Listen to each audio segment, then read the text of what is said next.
What's up, everyone? Welcome back to another review, and this time we're taking a look at Invincible Season 1, the Amazon Prime animated superhero show created by Robert Kirkman. Let's waste no time. Let's get right into the first episode entitled It's About Time. Overall, the first episode of Invincible is how you do a show that goes against expectations. What makes the first episode work for me is the fact that it starts off as a typical superhero show. like the cold open of episode 1 is very reminiscent of something you would see in the DC animated movies, in which paravillains are attacking a specific area, and then the Justice League come down and save the day. In this episode, you get these two villains known as the Mauler twins, who are attacking the White House with the intent to kill the president, until they're stopped by the Guardians of the Globe, led by Omni-Man.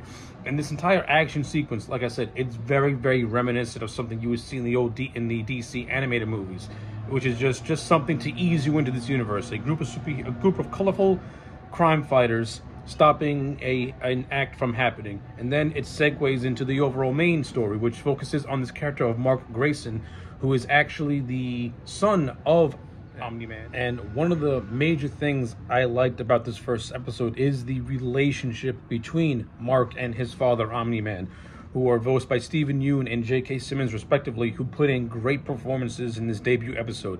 J.K. Simmons fits the character of Omni-Man to an absolute T, and I just love the overall writing of Omni-Man in this first episode. Like, he's more or less a Superman representative in this story. His origin story is more or less similar to Superman, but with a lot of noticeable changes. Omni-Man comes from this planet known as Viltrum, and he's sent down to Earth to be his protector. And while on Earth, he saves this woman named Debbie, and they end up falling in love and having a child named Mark. At the start of the story, Mark is 17 years old, who is half human, half Viltrum, and he is pretty much expecting to be developing superpowers very, very soon. And his father, Omni-Man / Nolan Grayson, has took it upon himself to more or less train his son how to use his powers, since it's going to be very, very new to him. And it's the scenes of Nolan training his son Mark are the scenes where these two grow as characters, because there's a genuineness to it. Like Nolan truly wants to, help his son hone his skills and trains him how to fly, trains him how to fight. There's this one intense scene where he hits Mark as hard as he could, and it catches Mark off guard. But then Omni-Man plays it off as, you're going to get in situations where something like this is going to happen, because the people who you go up against, they ain't going to be pulling their punches. They're going to be coming after you with the intent to destroy you. You get that tough love aspect. But when it's all said and done, Mark and Nolan have a genuine rapport with one another, and that shines through the vocal performances of J.K. Simmons and Steven Yeun, who are great in their roles. This whole story is basically dedicated to this whole first episode, I should say, is dedicated to them, and I liked every single minute of it for the most part. I like seeing Mark in school when he doesn't have his powers. He's always getting bullied, but he does have a heart of gold, and he does try to stand up for those who are lesser than, even though he ends up getting himself beat up. But when he starts to develop his superpowers, then things slowly start to change, and I like it. I thought the stuff was actually really well handled. I like that how he has two different relationships. He has a superhero father-son thing going on with his dad, and he has a more human side going on with his mom. And it kind of makes Mark a more interesting character, because unlike his father, who is just 100% pure alien, Mark is different. Mark does feel pain. He has compassion, because that's his human side talking to him. So I like that. I like how all this is more or less introduced in this first episode, because it clearly sets the table for what's to come later, especially for what happens at the end of this episode, which I'm going to get to momentarily. When all said and done, I like the characters of Nolan and Mark. I like the bond between the two. I like how Nolan takes his son to see a superhero costume designer voiced by Mark Hamill, and this is how he gets his costume and starts to become the superhero known as Invincible. So all that's great stuff. And everything leading up to that was also really good. And it's more or less Mark's character development, seeing how he interacts with his mother and his father. Like, he's this stereotypical teenager who is waiting to have his powers get developed. And I like how the show compares it to him hitting puberty in a way. when when we get a flashback scene of Nolan telling his son where he comes from, he more or less says that Viltrum start developing their powers once they get to their teenage years, so to speak. Now that Mark's in his teenage years, but he's also a late bloomer, he's now starting to get his powers. But you can also tell that his dad's a little taken aback by it because he developed his powers so late in life. But nonetheless, he's still going to be there for his son and help him hone these skills that he's starting to develop. But I like the fact that in this flashback, Nolan tells this to his son while he's still a little kid, while he still has that childlike innocence to him. So that way when he gets, and it really adds to his angst as a teenager because he knows that he's special. He just doesn't feel it yet. I like it. It plays a lot into Mark's character, but you can also tell that Mark is a genuine good person who's going to do good with these powers and not take them for granted. So I like that stuff as well. I also like the Guardians of the Globe, who are these superheroes that work with Omni-Man. I mean, we see them in the beginning, and then we see them at the end. And in the end, so basically, once Mark gets his invincible costume and starts his career as a superhero, we get the post credits in a way, in which the Guardians of the Globe, are called to their headquarters, and then they're brutally savaged and murdered by Omni-Man. And one of the characters pretty much sets up the idea that Omni-Man may be under some sort of mind control, because up to this point, Omni-Man has been presented as just a very good-natured, good person. Like he's a superhero role model that you look up to. He's also a down-to-earth and just a loving family man.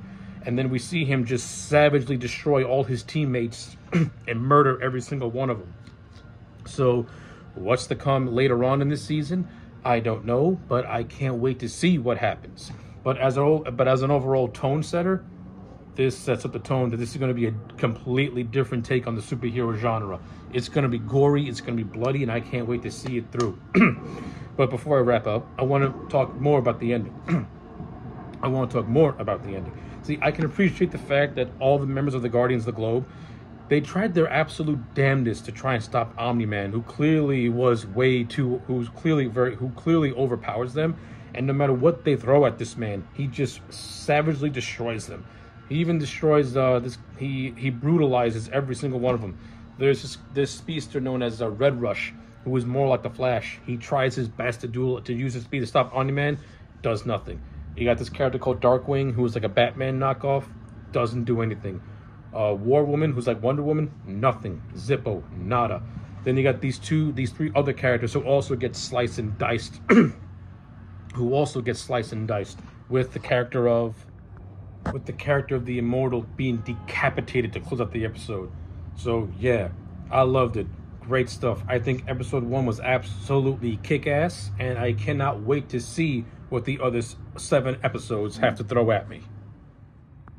So episode 2, Here Goes Nothing, picks up where the first episode leaves off. Omni-Man is in a coma, and his son Mark more or less has now got to pick up the slack while his dad is recuperating from the injuries sustained during his massacre of the Guardians of the Globe. I liked episode 2. Not as much as episode 1, but I thought episode 2 was actually really, really solid. The majority of this episode is Mark as Invincible teaming up with this version of the Teen Titans known as Teen Team. Very creative. Yeah, so while Invincible is teaming up with Team Teen, he helps them fend off a series of attacks from interdimensional aliens known as the Flaxons. However, due to time dilation between the Earth and the alien dimension, this group of creatures are pretty much defeated due to rapid aging. Then they come back around for a second time wearing wristbands that prevents them from being de-aging. But due to the help of a team member known as simply as Robot, he's able to deduce that by destroying these wristbands, you can stop their de-aging process. Then they come back for a third time around, this time having mastered the time dilation and are pretty much unstoppable until they're fended off by Omni-Man, who goes to their dimension and completely massacres them. So yeah, first complaint of this episode, I think the repetitionness of the Flaxons is really overdone. Honestly, truthfully, you could have just used that first battle and the third battle. The second battle was just filler to me. It just ate up 10 minutes of too much time that you could dedicate it to other aspects of this episode that I found were actually much more interesting. I found Mark conversing with Team Teen and getting used to his team members to be much more interesting than this alien fight.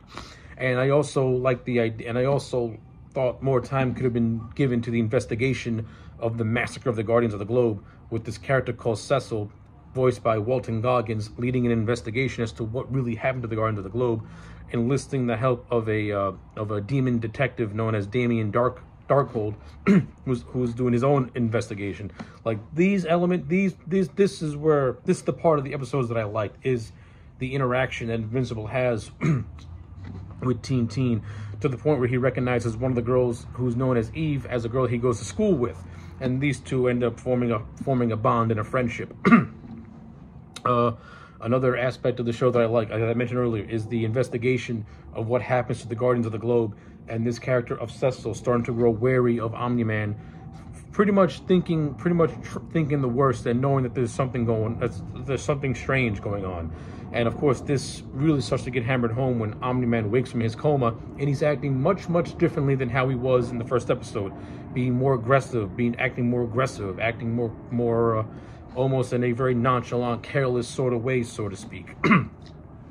And this plays out in the final battle, when he pretty much blasts the Flax back to the dimension, and then he destroys that entire and then he destroys their home planet with the ominous "Earth is not yours to conquer" line at the end that he uses. So that further eases to the suspicion of what is going on with Omni-Man. And on the other side note, I like the whole thing of Invincible going into space and having a sparring session with this character called Alan the Alien, who mistook Earth for another planet, and then he just, says, "My bad, dude," then leaves. And the fact that Alan's actually voiced by Seth Rogen was actually pretty funny. Like it was a comedic, non-threatening fight skirmish between Invincible and this this alien who confused one planet for another. So that was okay. I like the stuff with Invincible interacting with Team Teen. There's this one character who is in a relationship with Eve, who's a complete douchebag and is an asshole to Invincible. And I also like this slow budding romance that's going to develop between Invincible and this girl named Amber. So more or less, I found the character stuff to be more interesting than the actual superhero stuff in this. I think the alien invasion was just filler. I think you had 3 separate occasions where they invaded Earth, and I would have took the middle one out because I didn't really find it to be necessary. To be honest, I didn't really find it at all to be necessary. I think if the aliens just used that first mission, and then and then had the idea to do what they did in the third invasion, I think it would have been much better. You could have dedicated more time to developing the characters a little bit more, and letting some more story beats get stretched out. But that's just me personally. I'm not saying that having that second battle was bad. I just would have done it a little more differently. I think that's the show falling into the superhero trap of there's got to be constant action beats, in which in a superhero show, that's great to do, and at least the scenes with the Flaxons weren't boring. They're very entertaining, and you still get a lot of good character moments. So I don't really have that much complaints. And you can even say it's a nitpick, because the overall episode is actually really okay. Episode 3, Who You Callin' Ugly, starts off with a funeral for the Guardians of the Globe, in which Nolan gives a eulogy for his fallen comrades, but you can also get the sense that he feels somewhat disinterested. But we also get a little bit of insights at what his connection was with these two. He was never a part of the Guardians of the Globe. He was more or less an associate, and viewed these guys to be more like co-workers, if you will. While this is happening, he's also being investigated by the character Damien Dark, who made his debut in the last episode. Damien Dark, who I forgot to mention, is actually voiced by Clancy Brown, who's given a very good performance. And I like the scene of Damien Dark questioning Omni-Man, because you know that Darkhold knows that Omni-Man has something to do with what happened to the Guardians of the Globe. He can't prove it, but you can tell he's very suspicious. And this is further confirmed at the end of the episode, where he questions Nolan's wife, giving her a seed of doubt. So this is actually one of the best. This part of the story I'm actually very interested in, and I can't wait to see. And I can't wait to see how this thing pays off between Nolan and Darkhold. Now, one of the more intriguing story bits is what's going to happen once Darkhold finds out that Omni-Man was responsible for what happened to the Guardians of the Globe. It's leading to something good. I can feel it. Now, on the flip side, in the wake of the Guardians of the Globe being dismantled, Cecil has commissioned Robot of Team to pretty much create a new version of the Guardians of the Globe. And he does that by merging teams with new superheroes, thus creating Guardians of the Globe 2.0. So, that stuff was also pretty cool too. I like the little fight session that took place between Rex and this other character called Monster Girl. Basically, Rex was being his asshole self, and he and Monster Girl got into a tussle until they eventually stopped by Invincible. So that was pretty good. That was nice. But I also like the ominous Omni-Man looking down on this, saying that this is pathetic. Further hinting that there's something more underneath the surface with the Omni-Man character. We also find out that Rex has been cheating on Eve with Duplicate, who was a character who was part of the team. That leads to the fraction of their relationship. Now, of course, Rex only did this because he's assuming that Invincible and Eve are doing things that they should be doing, which is not true. Because Mark right now is trying to get with a girl named Amber, which he successfully does by doing a study date. But it gets interrupted when he and Eve have to go to Mount Rushmore to stop this guy called Dr. Seismic. I found this section to be both pretty entertaining and also really cringe, dialogue-wise. Yeah, they put in a lot of political pandering in this section on Mount Rushmore, and yeah, I didn't really care for it. I thought it was really cringe. I thought it was just like, yeah, it wasn't for me. I mean, the scene itself was very thrilling. Dr. Seismic falling into the lava at the end was also pretty cool. But yeah, I could have done away with that sequence dialogue-wise, because I did not like it. I thought the dialogue was bad, calling this person oppressor, that a slave owner. All right, enough of this crap. I want to watch superheroes do superhero things. I don't care about your political stance. It doesn't mean anything to me. But, shortly after that fight began, Mark goes back to Amber, and the beginnings of the relationship forms when Eve watches them making out. Now, of course, before this scene happened, Eve and Rex tries to have some reconciliation with Eve, but it didn't really go all that good. And Eve pretty much was going to go to Mark to try and see if she can get with him. But when she sees Mark with Amber, she leaves. But she's not leaving in a dejected way. It's more on the lines of "I'm happy for you" type of way. So I like that. It's gonna further add to a strong friendship between Mark and Eve as this show goes on, at least in my opinion. The final moments of the episode sees the Mulder twins escaping out of prison with the help from Robot. Now, why Robot did this, hopefully we find out in the next episode. But after the Mulders escape from prison, one of the brothers sacrifices the other brother, and then we get the scene of Darkhold. Talking to Nolan's wife, and Nolan beginning and the seeds of suspicion being implanted within her. Of course, Nolan senses what's going down. This was going to lead to something big in episode 4. I can sense it. So overall, episode 3, another solid episode with some good moments in it. Despite the stuff with Dr. Seismic dialogue-wise, I found this episode to be very entertaining, further hinting that there's something much, much more greater happening with Omni-Man. So where that goes, cannot wait. Episode 4, Neil Armstrong, Eat Your Heart Out. All right, let's talk about it. So in this episode, a couple of things happen. Number 1, Mark goes on his first date with Ember to relative success, and he also volunteers to go on a mission to Mars after Nolan turns down Cecil's offer. On the other hand, Nolan and Debbie stay behind on Earth, and they decide to go to Rome to rekindle their first date. While in Rome, a giant dragon starts to attack the city. Now, while this is happening, Debbie's freaked out, and Nolan is just very nonchalant, more worried about his wife more worried about getting his wife's trust than he is about stopping a raging beast. And this is the show once again showing just how nonchalant stuff with Nolan and Debbie in Rome just shows just how nonchalant Nolan's becoming about saving the world, and he's more worried about his wife than he is about being a superhero. This is further, expanding the fact that there is something really, really off with Nolan ever since Mark got his powers and ever since he massacred the Guardians. Like there's there's something underneath the surface that is boiling up, and it's going to get revealed, and it definitely will get revealed, because at the end of this episode, after Damien Darkblood is pretty much casted away back to hell thanks to Cecil, he leaves behind his notebook for Debbie to find. So when Debbie finds that notebook in episode 5, some shit's gonna go down. I can feel that.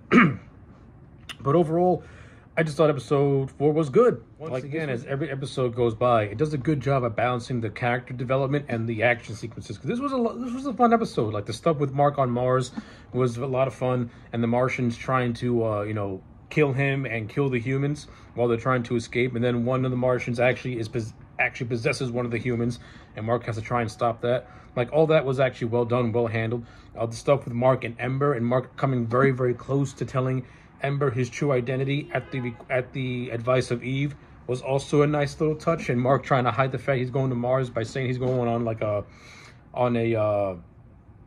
a Peace Corps retreat for 2 weeks. That's very reminiscent of Peter Parker and MJ from Spider-Man before Mary Jane found out Peter was Spider-Man. So I kind of like that. It's a nice little nod to Spider-Man, which is always cool by me, because who doesn't love Spider-Man? Like I mentioned earlier, the stuff with Nolan is getting more and more interesting as every episode passes by. Unfortunately, this was... hopefully this is not the last episode with Damien Darkblood, because I kind of like this character. But more or less, Cecil pretty much banishes Darkblood back to hell, so that way Cecil can find out why Nolan killed the Guardians. Like, Cecil knows he did it. He just needs to find out why he did it, and doesn't want to have any fear, and he doesn't want any interference from Darkblood as he tries to find that answer. So in that aspect, I understand why they wrote off Darkblood a little bit. But Darkblood will be playing a big role, because his notebook is hidden in the Grayson household, and it will be found, and shit's gonna go down when that book is found. And then you have the stuff with Robot stealing the blood of Rex, and then the episode more or less ends with Robot more or less seeing his human deformed self in this test tube. So very interested to see what that leads to. And then you got the stuff with one of the molars once again trying to clone himself. So yeah, a lot of decent stuff's happened in this 4th episode. The one big flaw I have is the cold open. You have this cold open that takes place in the desert, where one of these guys resurrects this Egyptian creature called Kanaor, whatever he's called, and then we never see that again. Like, I don't know what this was for. There's no reference to it. From what I was researching, it's supposed to be part of a running gag. If it is, I don't get the joke. But yeah, take away the first 5 minutes. The episode more or less is mostly solid. A lot of fun. And a side note, the reason why the Martians were attacking Mark and the astronauts was because they were trying to prevent these parasitic squids from pretty much destroying the Earth and the entire planet as a whole. So yeah, that adds to the context of why Mark and the astronauts came into conflict with the Martians on Mars.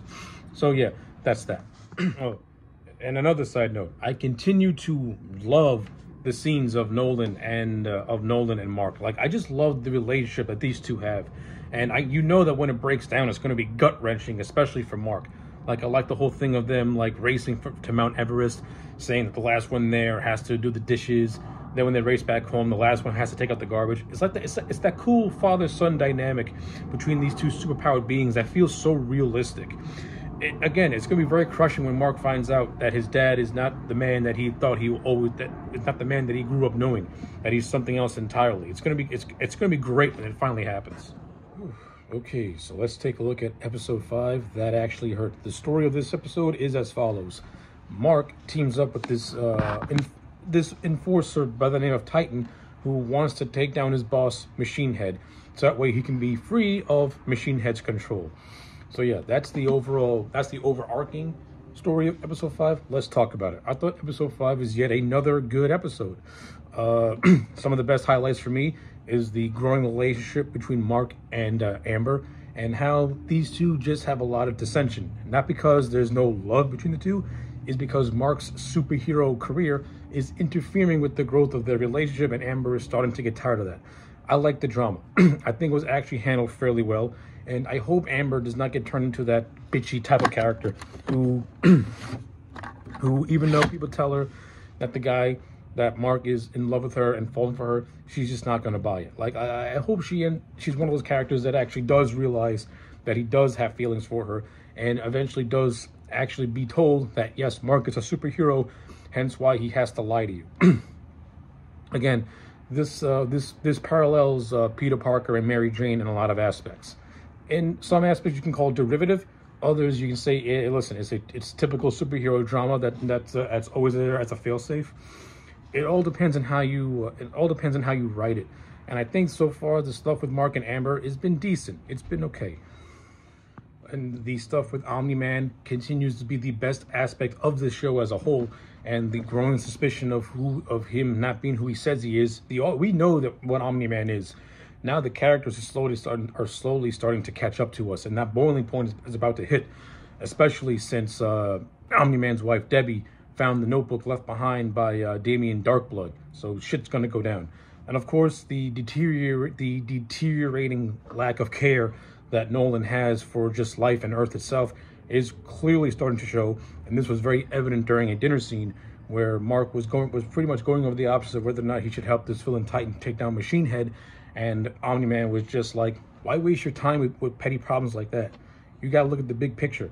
You know, petty problems. On the other hand, you have Mark's mother, who feels the exact opposite and feels that Mark should look at every event as something that he has to like play a hand in, and not think of anything as just petty or big picture. Pretty much, Debbie is telling Mark that he has to be the hero that he wants to be, not the hero that he thinks he should be. So I like that. That presents more of a moral conflict with the character of Mark. Now, of course, he chooses to want to help Titan and take down Machine Head. By the way, Machine Head is gleefully voiced by Jeffrey Donovan, who puts in a very, very fun performance. Not only that, the character of Machine Head reminds me a lot of Black Mask, who's like a crime boss, who's like a regular crime boss. In a way. So yeah, I like it. Jeffrey Donovan was a lot of fun. Mahershala Ali, who played Titan, I liked his character. I kind of liked his character. I like the fact that he's being forced to do these petty crimes, but also has a family of his own who he's trying to look out for and trying to protect. And this is what causes him to want to enlist the help of Invincible, in which they both eventually take down Machine Head, with Titan taking over Machine Head's organization. Now, how Titan's going to run that organization remains to be seen, but I think he's going to run it better than Machine Head. You have another story with the Guardians 2.0 lacking cohesion at the team, which causes a character called by the name of Black Samson to kind of school them. Of course, this leads to the big climax where they try to help Invincible against against a bunch of cronies that Machine Head hired. And this one crone by the name of Battle Beast completely wipes everyone out. He nearly kills Mark. He kills Monster Girl, and he just goes on a complete and utter warpath until until Cecil and the team come in and take everyone away. And then you get to the end of this. Then you get to the end of this episode where Mark's blood has been taken by Robot to be examined, and it's revealed that that Vulture blood is virtually immune to almost every single disease that's on Earth. Like Mark truly is invincible, and Vulture minds truly are impervious to anything lethal. So that's gonna play a big hand in what's to come and what's soon to come. And in addition to all that, I kind of like the direction they took Eve in this episode. Like, Eve is trying to distance herself away from being a superhero, not want to do anything with that world. And the relationship that starts to form with her and Amber, and Eve volunteering at a soup kitchen, I think this is starting to show Eve that there's more to just fighting criminals and fighting battles. There's also help. There's just legitimately helping people by doing the bare needs of just feeding them and then knowing who they are and that they exist. And I like how this kind of like lights, how this almost feels like it's going to inspire Eve in a way to be a better person, and maybe re-enlight her and maybe reignite that fire for her to want to be a hero again. So you got some good stuff in episode 5. I like it. Okay, episode 6, You Look Kinda Dead, is both a good and frustrating episode all at one. Mainly because this is the episode where I feel that Mark should have told Amber that he's invincible. His best friend finds out he's invincible, but his girlfriend is still left in the dark. And then the show teases that she might have an affair with some other kid at a college campus until he reveals that he has a girlfriend. Like, this show is starting, the stuff with Amber and Mark, I can only take this she doesn't know to an extent until you start to run it dry. I don't want this relationship to fall into the same pitfalls that many other superhero relationships fall into, in which the love interest does not find out her love interest is a superhero until God knows how long. Like, this should be the time to start integrating Mark's personal life with his superhero life, specifically with his girlfriend. Now, I do appreciate the fact that they didn't have Ember cheat on Mark, so they did leave it open for episode 7 for hopefully Mark to do the revelation. But yeah, you can only dangle this carrot for so long until it starts to get grating. So far, it's not horrible. But again, I don't want to fall into those trappings that these superhero shows and movies are known for, in which the girlfriend or the love interest does not find out that the superhero is a superhero until God knows how long. So let's speed up a little bit. But other than that, I thought the rest of this episode is actually pretty good. The stuff with Nolan continues to be the most intriguing aspect of this show. Nolan's wife, Debbie, now knows the truth. Not only that, Debbie finds out the truth when she takes Omni-Man's costume to see Art Rosenbaum, voiced by Mark Hamill. And they both deduce that, yeah, Nolan killed the Guardians, and now both have got to keep this a secret. This, of course, drives Art to be just petrified for his life. And now Debbie is starting to develop an alcohol problem, as she's trying to cope with the fact that her husband basically murdered a bunch of people in cold blood, and he continues to deny it, and she's not getting a solid reason as to why. I like this. This is starting to show that Debbie's life starting to crumble around, and now Nolan is going to start taking matters into his own hands. I wouldn't be shocked if he starts eliminating people who knows what he did, and I wouldn't be shocked if it starts with Art in the next episode. So yeah, that stuff continues to be great. In terms of the villain for this episode, is this guy called Sinclair, who is a DA at a college campus. He pretty much takes the students and turns them into human cyborgs. Sinclair is voiced by dipshit Ezra Miller. So yeah, I don't like Ezra Miller. I don't like him as an actor. I don't like him as a person. I think he's a piece of shit. But in terms of the villain Sinclair, this is one of the more throwaway villains. Like, basically, Mark goes into a sewer. He beats up a bunch of robots. One of the robots happens to be the love interest of William by a character by the name of Rick. He pulls out a microchip that enables these robots to regain their free will.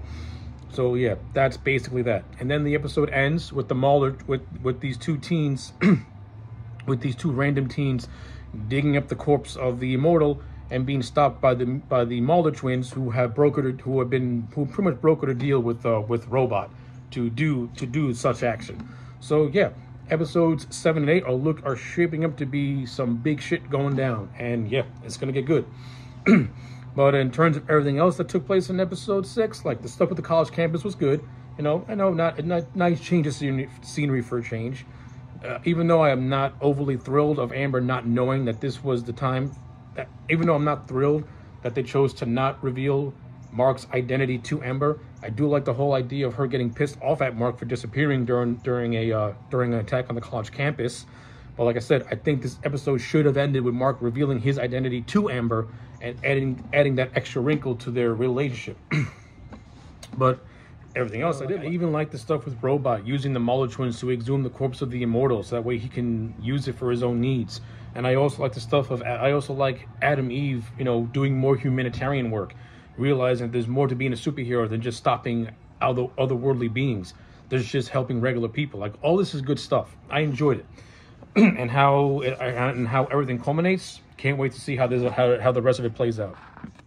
Okay, let's talk about episode 7. We need to talk. All right, so Debbie confronts Nolan about the bloodied Omni-Man suit, and he admits that he killed the Guardians, but more or less refuses to admit why he did it, and just begs his wife to trust him. She refuses, hence she leaves and ends up meeting up with Cecil, and Cecil basically also confirms that Omni-Man did kill the Guardian of the Globe, but also like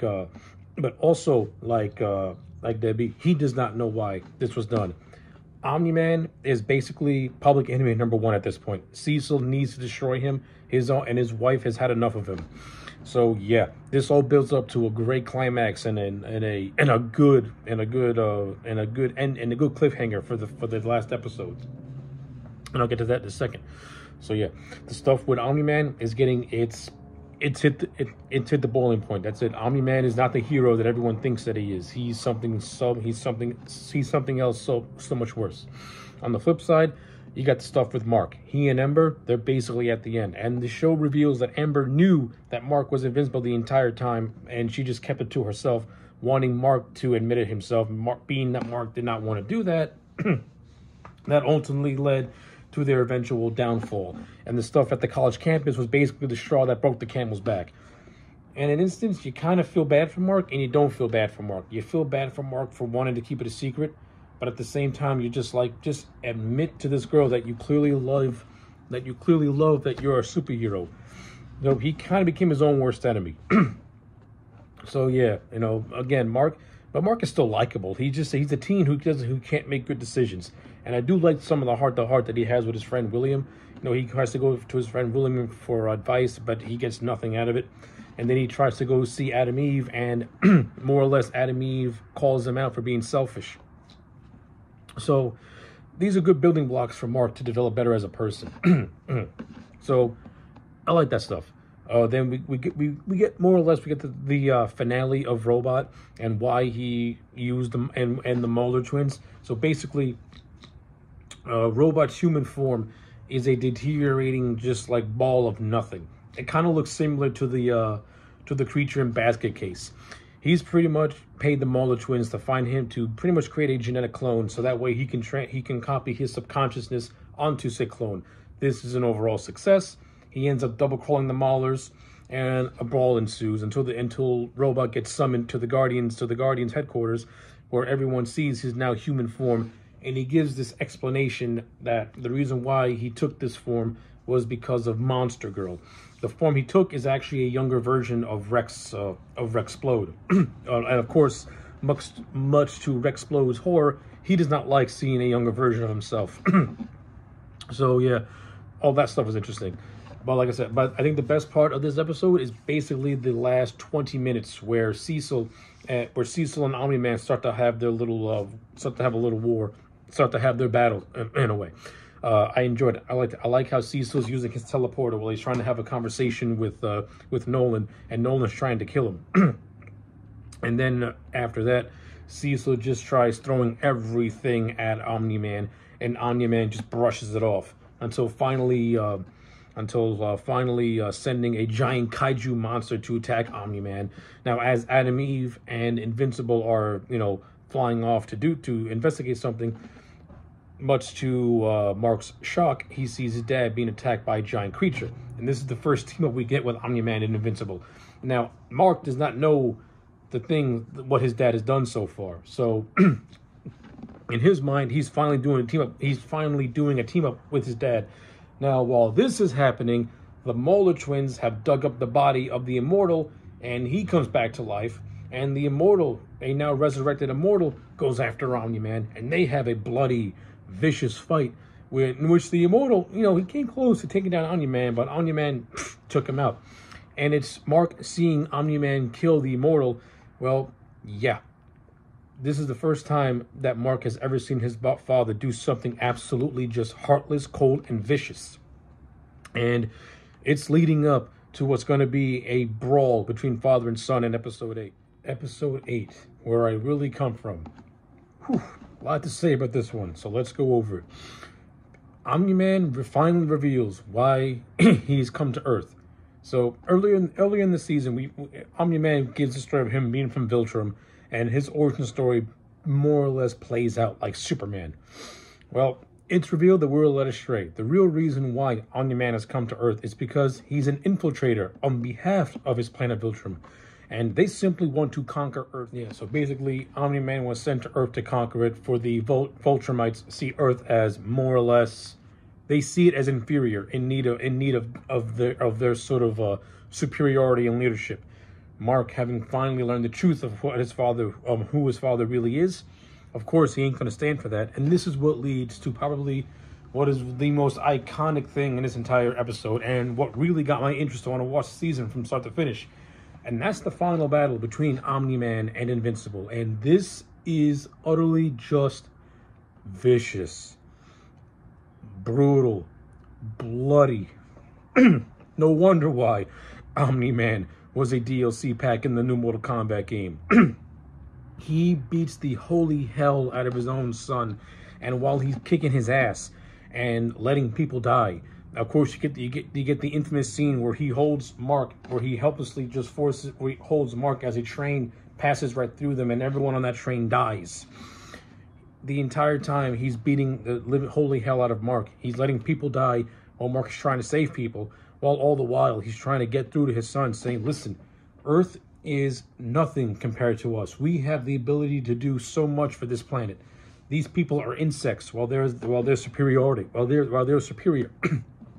This entire battle is just Omni-Man trying to sway his son into joining him, and Mark just resisting it, holding on to his human side.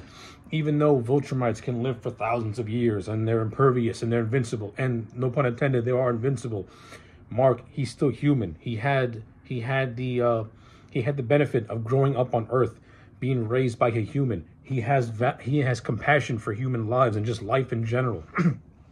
And this is evident where Omni-Man just kills a pilot right in front of his own son after Mark goes through the trouble of saving him. In Omni-Man's eyes, it's more easier to just let these people just rot away, since they're going to rot away anyway, than to save their lives. But Mark is like, this man could have lived and enjoyed his life. Mark is fighting for life, while Omni-Man wants to control and destroy life and rebuild it in the Viltrumite way.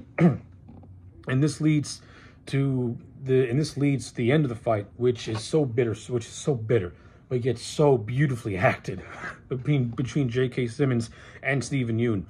So basically, Omni-Man punches his son into submission to the point where his son can't even move anymore. He's death rattling at this point. Then Omni-Man has like a flashback to where his son was having a Little League baseball game. And of course, Omni-Man is, he doesn't want to be there. He finds this to be a waste of time and nothing. But when his son goes up to bat, and when he hits that ball that gets him a grand slam, you feel the sense of pride that Omni-Man has for his son, seeing him just enjoy that moment for himself. And this flashback says a lot.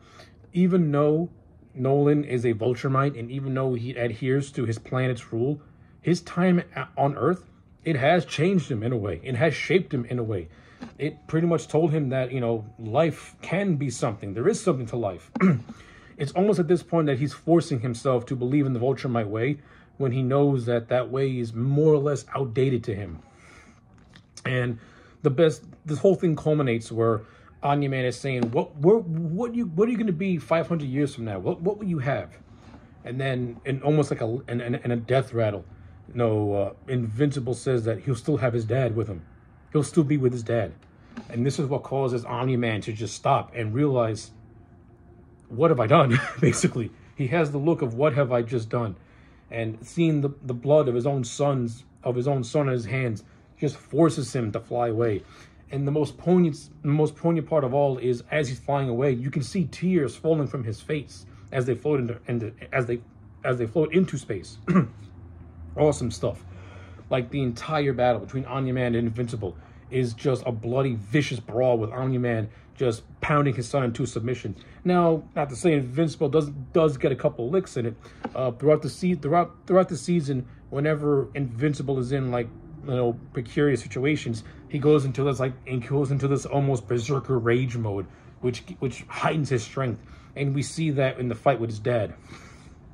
And yeah, you do get the instance where Mark, can stand up toe-to-toe with his dad. But since Mark is still new to being a superhero and he's still trying to hone his senses, Omni-Man, it doesn't faze him as much. And of course, that's where he beats his son into submission. Now, everything that happens after the fight is also good stuff. Mark and Ember have a reconciliation. They're back together again. Cecil and more or less is going to do whatever he can to pretty much help Mark and Debbie accept the situation that has happened to them. Debbie, she's entering her downward spiral, and it's coming. It's now coming. It's here. She just realized that her own husband never really loved her and viewed her more as a pet than an actual human being. Very, very intense stuff. And of course, the episode ends with Invincible once again meeting up with Alan the alien, and with Alan the alien more or less warning Invincible that there's a Viltrumite on Earth. And of course, they have a little conversation where where Mark tells Alan what's really going on.